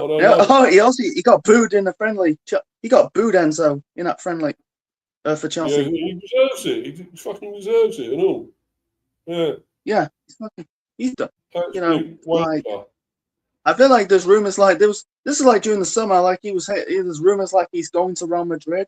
If he's, I don't know, man. I feel like I know Argentina and Spain are Spanish speaking countries, but I don't know. This has got, I don't know if he fucks up again in Real Madrid. If he I don't think he'll go Real Madrid, but if he end up going for going to Real Madrid in the future, man, and messed up and flopped there, man, those ultras, man, he'll be chased. He'll be an angry mob, knife and pitchforks.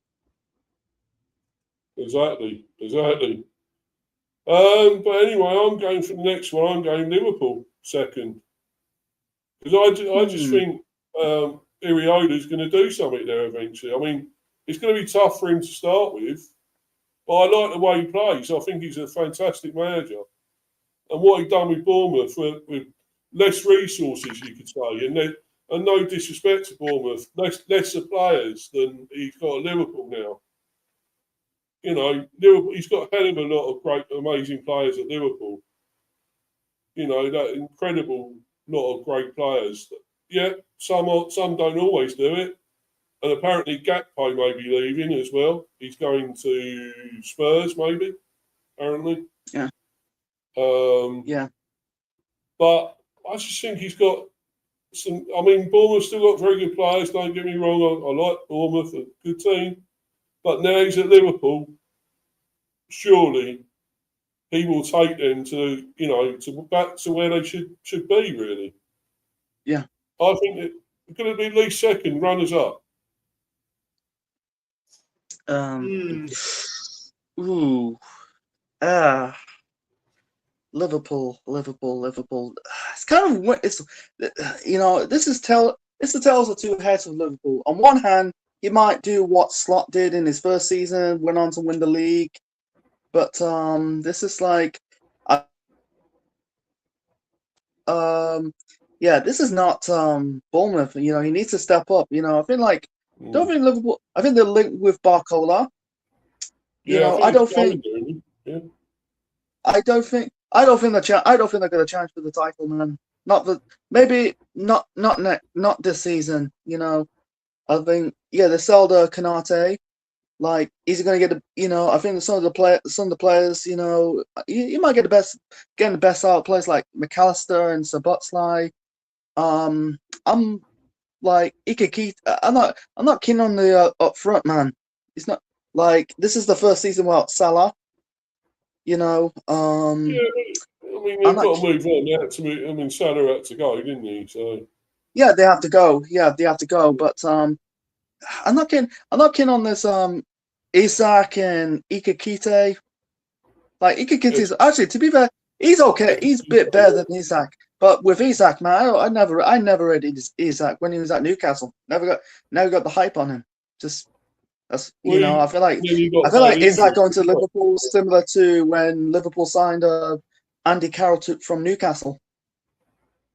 Yeah, well, he turned out to be a flop in the end, didn't he? But yeah, but I can't really predict the future. Like he's a good coach, Areola.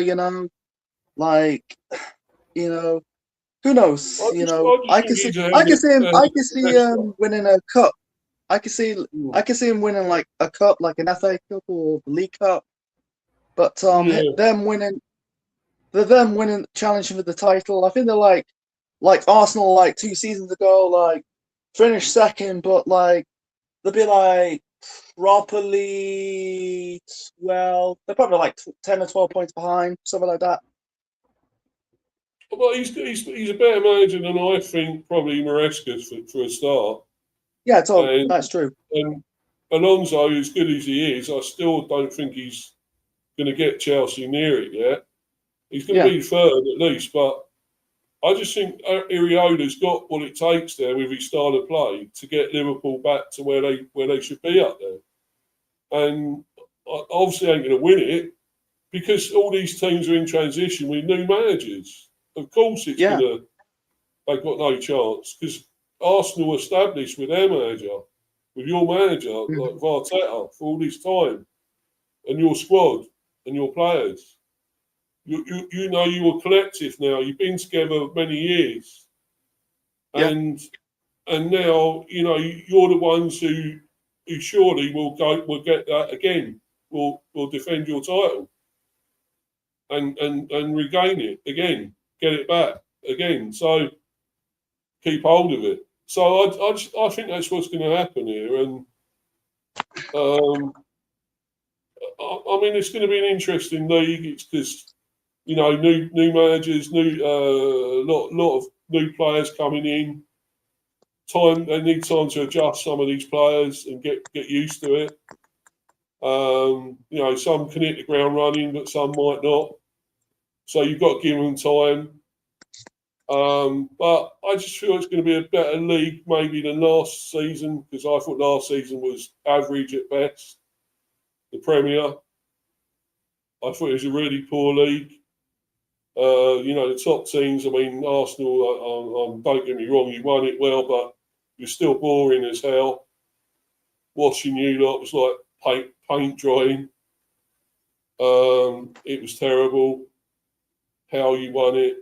Although you did win it, and that's the main thing, I guess. You won that trophy, the big trophy. So, and it had been coming through after all those years of hurt. So, But you know, I think hopefully you'll play better football this season, Arsenal. I'm sure you will, won't you?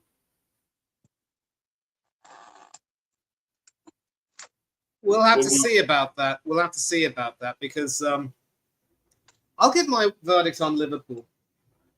Iriola obviously had a dreadful start to life at Bournemouth, where the team couldn't buy a win after he replaced Martin O'Neill, and there was a lot of talk about how he might end up being sacked. But that's another example of how that club showed faith in him, and they ended up they ended up having that faith rewarded with a brilliant result for them. But with a club like Liverpool, if they don't have as good a start as they would want and they end up struggling, will Iriola receive that same backing? And quite a few players like Kanate and obviously Mo Salah, one or two others, Andy Robertson, of course. A few big players have actually left the club, and that's I wouldn't say necessarily a big loss, but they still have Alisson, they still have Virgil van Dijk, and obviously there are doubts about Gakpo and obviously Isak as well. But I just think Liverpool, Iriola especially, will be on a hiding to nothing if they don't start very well, and he's got a big job to do trying to get the best out of that team. But they could do well, and the thing about the top four that we've selected so far, Steve, is that any one of these four teams can have a big chance of winning the league if they play at their best. And I think Liverpool could end up finishing second. I'd love to see us go back to back, but that's only really going to happen if we have a change in outlook from Arteta. And we've gotten rid of Leandro Trossard. We've gotten rid of Gabriel Martinelli, I believe. We've made, obviously, a smart defensive acquisition in Ezri Konsa. We brought Guimaraes in. We brought the Greek winger Solis in. Can he give us a quantum of that? That would be wonderful. But again, it will remain to be seen what sort of approach we adopt. And I just think that, we got lucky last season, and Central Man can agree with me. We got very lucky with so many things going in our favor. We were the team that was the most, that received the most benefits from poor decisions by the referees and VAR. And, our style of play was very, very ugly at times.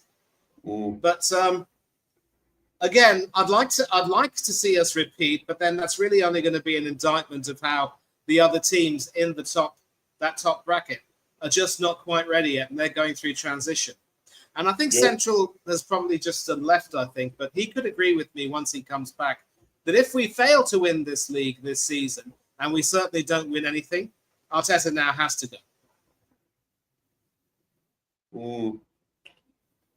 Yeah.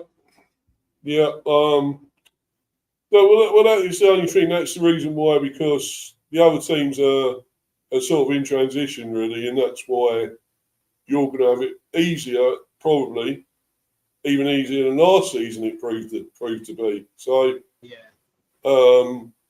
so that's why you're going to get it this season as well, and then maybe the following season will be tougher.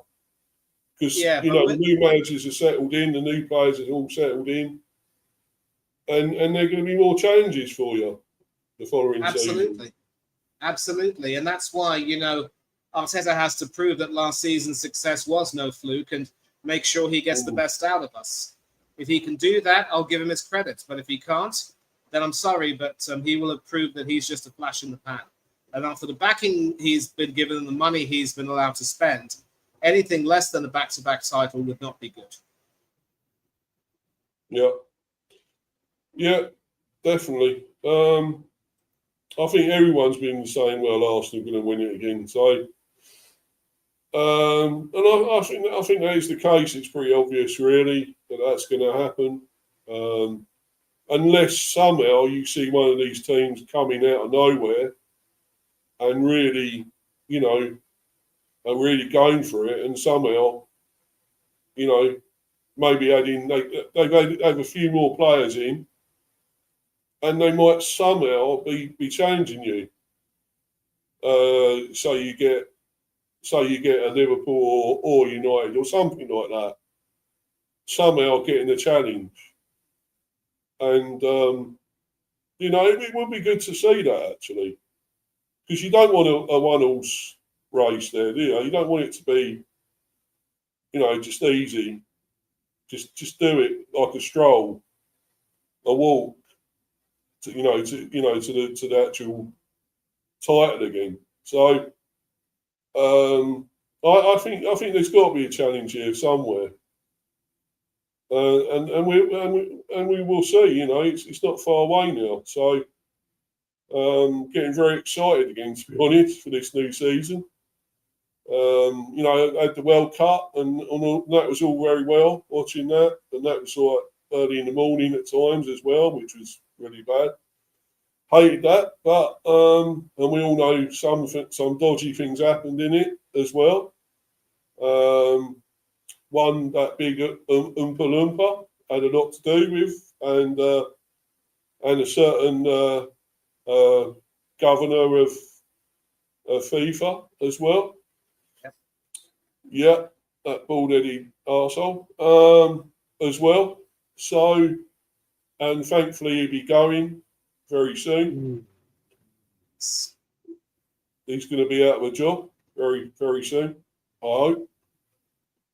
For all the dodgy things he's done, he can't get away with it any longer, surely. He's losing support by the day, Steve, so the hope is still alive that he will be gone before too long. Yeah. As long as we don't get another dodgy one in, though, Manny, that'd be the shit thing about it. If we get somebody even worse than him coming in, I mean, could that be possible? I hope not. I hope we somehow, we get him being decent again and doing the right thing, FIFA, because all this has been really dodgy. Where they've been going with all this World Cups and taking them to places where nobody wants it. It's too hot, and there's rules about certain things over there in these countries. You can't live a life that, if you're gay, you're in danger, or obviously women, a female in there, you're in trouble, and things like that, or even being black or whatever as well. So it's dodgy, and I think they need to now get somebody in, and let's get it back probably more nearer towards where we are, our countries and so forth. Let's get it not necessarily into Europe as such, but get it where more fans can get to it without fear of being in danger, at risk, or anything. That's what I want to see now, and let's hope it happens. Once that ball fraud goes, hopefully it's going to change for the better. So good riddance to him. But anyway, that's our list there. If anyone wants to agree or disagree with that, you're entitled to. You can leave a comment anywhere along here in the live chat, or obviously below here when it's posted. Welcome to comment if you got your own opinions, what you think will happen. And but yeah, we'll wait and see on this. We'll see what happens, and through the season. Is this a call-in show, Luca? Well, not as well. Anyone can come on. I put the link in there, and I did ask you if you wanted to come on, but you didn't. I mean, we are going to wrap up. If you want to have a few, just want to come on briefly, you're welcome to. But obviously, we will wrap up very soon. It's up to you, Luca, if you want to join. No, I'll join. Oh, you're right. Oh, you can. Right, sure. Yeah, well, the link's there. Where did I put it now? It is there somewhere. I'll put it in the live chat. So if you just want to like come on and briefly say what you think, you're welcome to. Yeah, there it is. There's the link there, Luca, if you want to come on. Because it'd be interesting to see what he thinks of it. But obviously, I don't want to be on here too much longer. But still want to hear if you know what he thinks about it. Being another Arsenal fan, been overrun with Arsenal fans in this one again, Manny. To be honest, but yeah, maybe in hindsight, I probably should have allowed Central and Lucas just come on and say their thing. But yeah, I mean, I'm glad I was able to say my piece. And people are once again getting completely giddy about us going back to back. But listen, this is Mikel Arteta. He got lucky last season. We'll have to see if his luck continues this season or if it just runs out. That's all I can say. Yeah. Yeah, well, you were lucky, but I mean, because City were just out of it, wasn't it? Something wrong there, and I think Pep was there too long anyway. Maybe at the end of the day, and he couldn't take them any further. And I know they did sort of come back and nearly do it, nearly overtake you, and because they were top for a little while, weren't they? I'm sure they were top. They beat us at the Etihad and were on top of the table by goals scored, if memory serves me right. But then they just, imploded near the end, and we never should have allowed them back into it, and that's what really makes me angry. So, someone's saying put the link there. Listen, the link was already in the chat at the beginning, but. Yeah, I'll put it in there. I already put it in. Yeah, I'll put it in again anyway. Yeah, just see if anyone can join. Yeah, I'd already put the link in. So, I've done it now. So, anyone wants to come on here, just quickly talk about it. I mean, as I say, I won't be on here much longer. Don't want to do another marathon stream, really. I agree. Yeah, it's already. What time is it now? 9:30 your time. I hope. Yeah. I mean, I don't know what time you normally have your nosh anyway, so I just hope you're not hungry. Oh, I've had it, mate. I've had it. I've had my food already. Thankfully. What's that? Another comment? Who's put that? Oh no, it's just my one. But yeah, I'll put the link in there. So if you're going to come on, do it soon. Right. Football AMP. Is that you, Luca, or is that Luca? Hello, please speak. Yo, Mr. Game, right? Remember me? Oh, you're not Luca. Is it Luca? No. No, you're not Luca. No, I didn't think so. No. I'm the Flicks guy. Watches. So, can you hear him, Manny? I can't hear him. I can hear him, but he comes on and off. Just tell us who you are, please. I mean, no. I'm sorry, I had to remove him there. Sorry about that. He wasn't talking much. Well, I could hear him a little bit, but he wasn't saying anything much, so I had to get rid of him. But if you have got something sensible to say, if you want to come on, anyone, as long as it's somebody we know, really, Luca. I'm sure Luca said he was going to come on, but anyway, can't see anyone coming on, so I think we'll end it there, guys. To be honest, and it was a good one. Went through quite a bit of it. We'll see if we're anywhere near our predictions. Through the season, probably. When do we get to the middle of the season? That would be. Would that be January, March, February? Something like that, wouldn't it? round about Christmas time would be the middle of the season. yeah, maybe we could see then, do another one and see how close we got. But obviously we'll do one at the end of it as well. So we'll see, guys. We'll see. But where can we find you, buddy? Well, you can definitely find me on your channel, Steve, and thank you for having me on once again.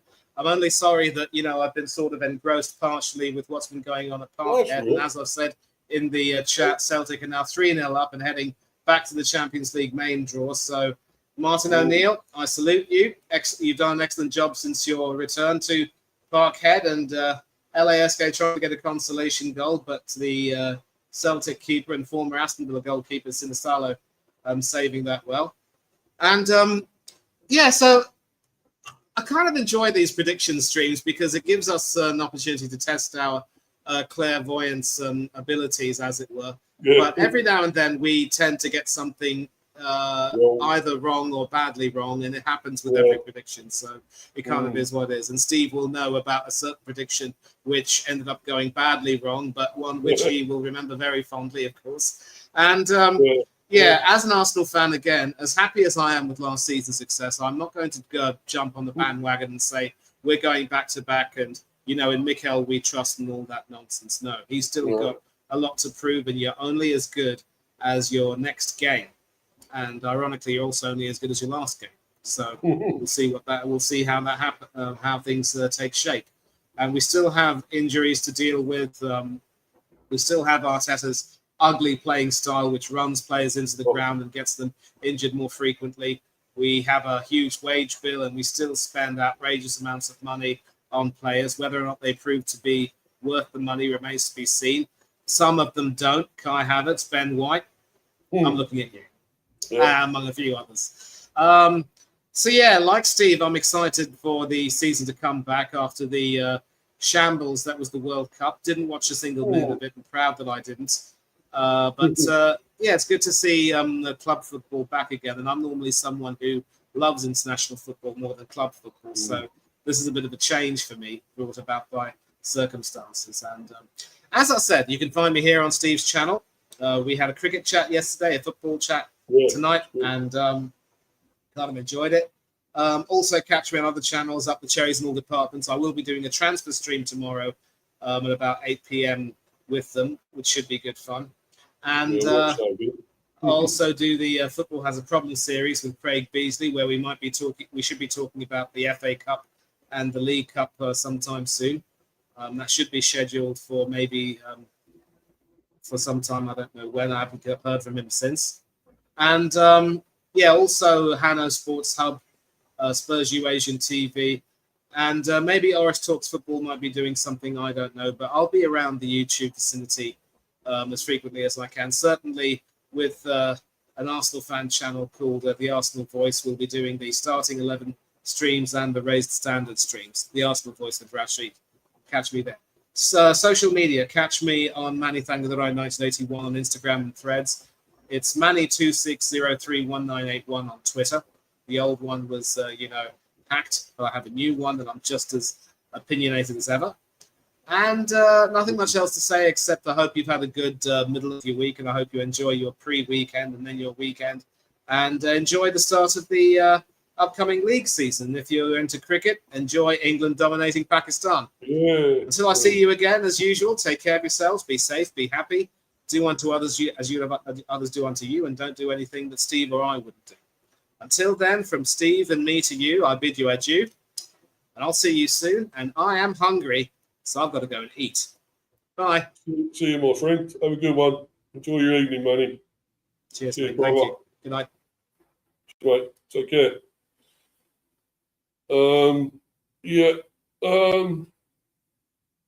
Great to have him on again, Manny. Brilliant guy. Great guy. And Central Man as well. Thanks to him coming on, and as well, everyone there, and the live chat, of course, when we had, of course, Luca there, and Doug, and Rich, and all that, Kev,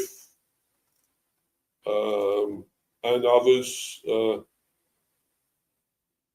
Anyway, thanks to you guys coming on, and please keep following me. Follow me on Insta, Mr. B for Life 182, and on Discord, Steve the B.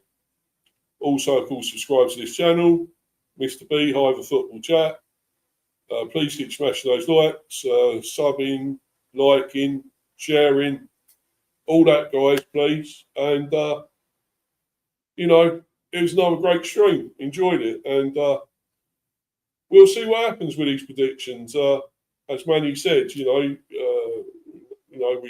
try to be clairvoyant and see if we can get them right, but they might not be. So it's all a bit of fun at the end of the day, isn't it? It's all a lot of jokes and stuff. So fun and games. So anyway, please enjoy yourselves. Have a great evening, guys, and I will be back at some stage, probably with a transfer stream, or depending on what happens with Brentford, of course. I might be doing like an update for Saturday for the team and stuff, seeing who's going to be fit and what the actual teams will be. Might well do that. And